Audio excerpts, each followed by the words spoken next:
tujuan kami datang ke sini, satu adalah utama kami agar Komisi Yudisial ini memonitor persidangan, terutama persidangan pra-peradilan.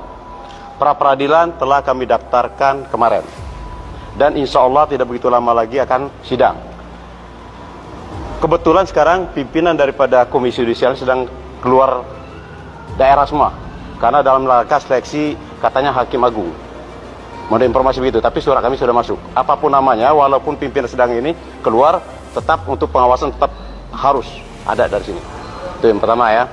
Yang kedua, saya sampaikan ke di sini, perkaranya Peggy Setiawan ini, Peggy Setiawan sampai detik ini saya berani mengatakan bukanlah pelaku kasus pembunuhan itu.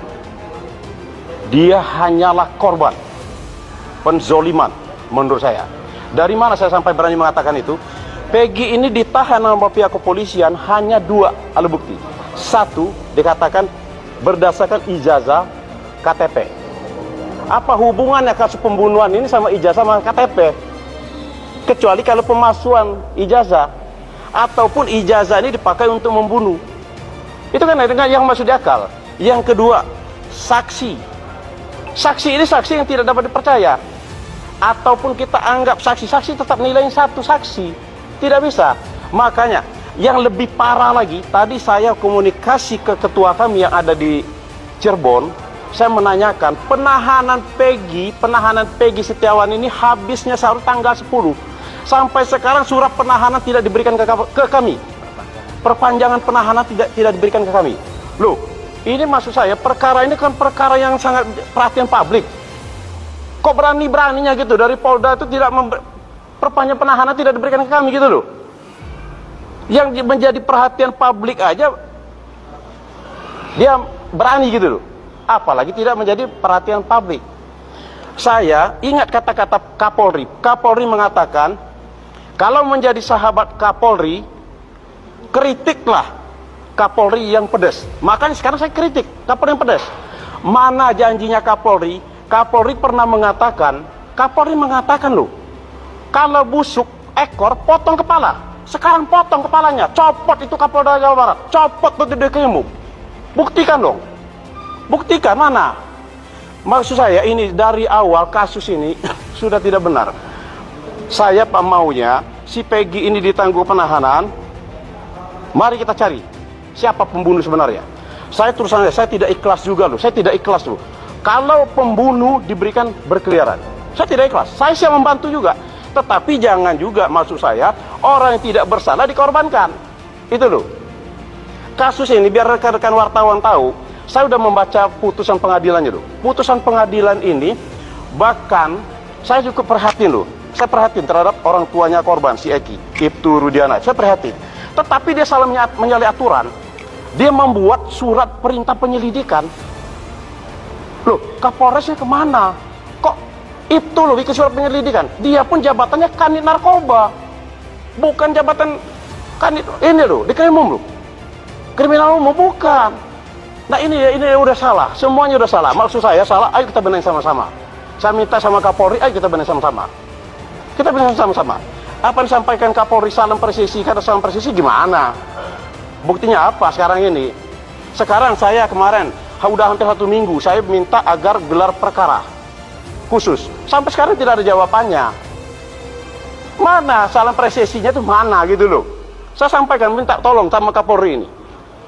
Jangan karena oknum Kapolri, saya terus saya sangat sayang, saya sangat cinta pada Polri. Tapi jangan karena orang-orang tidak profesional merusak Kapolri. Ini loh, yang saya khawatir gini loh. Ada orang-orang tidak profesional. Banyak kok yang bisa menjabatan Kapolda itu banyak kok. Banyak perwira-perwira yang lain bisa menjabat di Krimum itu banyak kok. Itu. Ya Pak, balik lagi Pak kedatangannya ke Komisi Yudisial ini. Harapannya datang ke Komisi Yudisial ini biar apa Pak? Biar hakim bisa mencermati perkara ini. Ya, betul. Bahkan saya tidak tanggung-tanggung. Kalau ada seandainya terindikasi nanti ada perbuatan melawan hukum, saya akan datang ke KPK. Saya karena background saya tadi, saya kan betul tentara dulu kan, saya itu akan mengambil bagaimana langkah-langkah jangan sampai terjadi preventif, istilah preventif. Kemarin saya ke Komisi 3, sekarang saya ke Komisi Yudisial. Saya pun nanti akan datang ke Badan Pengawas Mahkamah Agung. Nah, kalau ke KPK belum. Saya lihat, kalau ada indikasi di pelanggaran hukum, saya akan datang ke KPK. Yang jelas saya maunya perkara ini terang benderang. Saya pun, makanya saya ulangi lagi, saya prihatin terhadap pembunuhan ini. Dan saya pun tidak ikhlas perkara ini yang ngebunuhnya berkeliaran. Tapi jangan juga mengorbankan, mentang-mentang orang lemah dikorbankan di dalam dijadikan kambing hitam. Nah, saya tidak ikhlas di sana. Apa Mas bertanya? Kalau untuk surat yang diajukan ini, surat berbentuknya apa Pak? Apakah berbentuk masukan atau saran atau seperti itu? Kami meminta agar Komisi Yudisial turun tangan, turun ke lapangan untuk mengawasi daripada persidangan ini. Preventif, kami minta preventif. Sudah ada komunikasi Pak dengan pihak Komisi Yudisial? Sudah, kebetulan ada di sini komisionernya, ada senior saya. Tapi saya sebutin namanya, ada senior saya di sini. Beliau juga dari tentara. Saya udah komunikasi, kebetulan beliau sekarang lagi di luar daerah. Itu. Mereka siap untuk turun langsung ke lapangan? Kalau menurut dari senior saya, mereka siap untuk mengawasi persidangan ini. Alat buktinya sendiri apa Pak? Gimana? Yang dibawa sekarang alat buktinya apa? Untuk meyakinkan si supaya ini tidak bersalah gitu. Meyakinkan ini. Kami ada putusan pengadilan.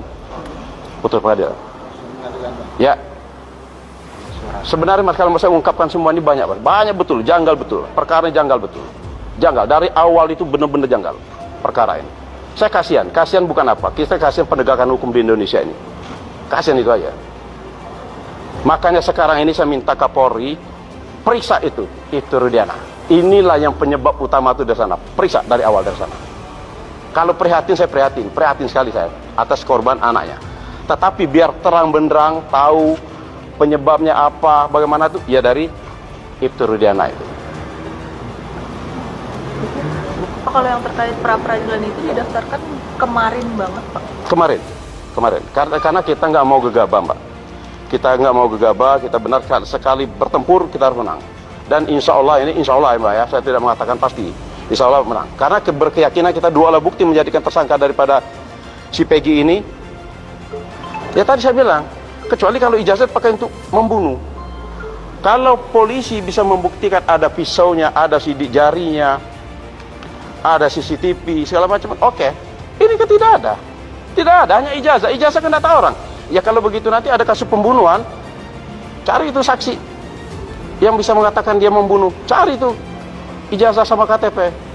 Nggak ada hubungan perkara ini Mbak, itu sangat lemah. Saya berkeyakinan betul, insya Allah.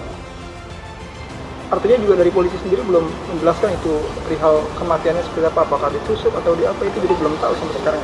Kalau menurut putusan pengadilan ya, itu benturan benda tumpul. Sementara Peggy alias Perong, bukan Peggy yang Setiawan ya, Peggy Setiawan ya klien saya.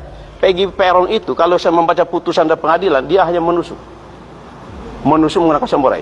Yang lebih lucu lagi, pernah saya sampaikan waktu itu acara di TV One, saya sampaikan waktu itu, yang lebih lucu lagi Mas, si Andi sama Dani ini dikatakan fiktif. Padahal perkara ini awalnya adanya dari si Andi. Karena Andi waktu malam tanggal 27 Agustus 2016, mereka meminum minuman keras di warung Ibu Nining. Nah, saya juga menanyakan, Ibu Nining kok tidak dijadikan saksi? Ibu Nining tidak jadi saksi loh. Sekarang kami lagi mencari Ibu Nining itu. Ibu Nining jadi saksi. Mereka tuh awalnya minum di warung itu, dia bercerita, si Andi ini, yang fiktif ini, Andi ini bercerita kalau dia mengatakan mereka punya permasalahan sama geng motor ekstasi.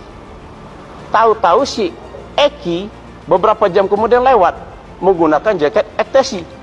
Mereka kejar, mereka tangkap, mereka bawa ke lahan kosong, mereka gebukin. Singkat kata, singkat cerita, mereka mati. Mati ini, korban 2 orang ini, meninggal.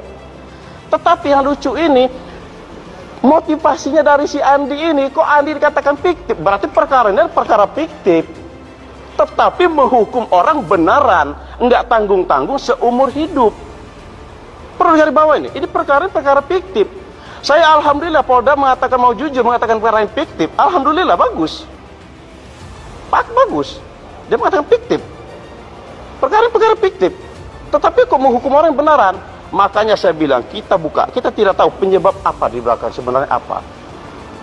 Yang si klien saya bebaskan, ayo kita sama-sama kita mencari. Itu intinya sana.